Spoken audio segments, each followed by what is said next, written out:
Hi అండి, అందరూ ఎలా ఉన్నారు? Welcome back to Telugu flavours. ఈరోజు మనం ఈ వీడియోలో simple and tasty bagara rice ని పర్ఫెక్ట్ గా ఎలా ప్రిపేర్ చేసుకోవాలో చూసేద్దామండి. ఈ రెసిపీని అయితే బిగినర్స్ కూడా పర్ఫెక్ట్ గా ప్రిపేర్ చేయగలుగుతారు. సో లేట్ చేయకుండా ప్రాసెస్ లోకి వెళ్ళిపోదాం పదండి. ముందుగా ఒక బౌల్ తీసుకొని నేను ఇక్కడ 1.5 గ్లాస్ బాస్మతి రైస్ తీసుకుంటున్నాను. వీటిని శుభ్రంగా వాష్ చేసి కనీసం ఒక అర్ధగంట పాటైనా నాననివ్వాలండి. అప్పుడే మనకి రైస్ అనేది మంచిగా కుక్ అయి పొడవుగా పర్ఫెక్ట్ గా వస్తాయన్నమాట. ఇప్పుడు ఒక మందంగా ఉన్న కడాయిని తీసుకొని దానిలోకి 3 టేబుల్ స్పూన్స్ ఆయిల్ తీసుకోవాలి. మీకు కావాలంటే నెయ్యిని కూడా యాడ్ చేసుకోవచ్చు. నూనె వేడైన తర్వాత హోల్ గరం మసాలా స్పైసెస్ అన్ని యాడ్ చేసుకోవాలండి. వీటిని 1 నిమిషం పాటు ఫ్రై చేసుకోండి.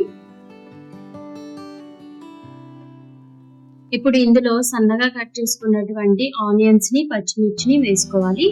నేను ఇక్కడ 2 మీడియం సైజ్ ఆనియన్స్ ని 2 పచ్చిమిర్చిని యాడ్ చేసుకుంటున్నాను. వీటిని కూడా 2 నిమిషాల పాటు ఫ్రై చేసుకోండి. ఇప్పుడు ఆనియన్స్ కొంచెం ఫ్రై అయ్యాయి. అందులో 1 టీ స్పూన్ అల్లం వెల్లుల్లి పేస్ట్ యాడ్ చేసుకోవాలి. అల్లం వెల్లుల్లి పేస్ట్ లోని పచ్చి వాసన పోయే వరకు మంచిగా ఫ్రై చేసుకోవాలి. ఇప్పుడు ఇందులో పుదీనా, కొత్తిమీర యాడ్ చేసుకోవాలండి. కొంచెం ఎక్కువ క్వాంటిటీస్ లోనే యాడ్ చేసుకోండి. ఈ బగారా రైస్ కి ఫ్లేవర్ ఇచ్చేది ఇవే అండి. సో కొంచెం ఎక్కువ క్వాంటిటీస్ లో యాడ్ చేసుకొని వీటిని కూడా 2 నుంచి 3 నిమిషాల పాటు ఫ్రై చేసుకోవాలి. ఇవి మంచిగా ఫ్రై అయిన తర్వాత ఇందులోకి వాటర్ యాడ్ చేసుకోండి. 1 గ్లాస్ బాస్మతి రైస్ కి 1.5 గ్లాస్ వాటర్ అనేది సరిపోతుంది. మీకు సరిపడినంత సాల్ట్ వేసి ఒక్కసారి మిక్స్ చేసి బాయిల్ చేయనివ్వండి వాటర్ ని. ఇప్పుడు వాటర్ మనకు బాయిల్ అవుతున్నాయి. ఇందులో మనం పక్కన నానబెట్టుకున్నటువంటి బాస్మతి రైస్ ని యాడ్ చేసుకోవాలి.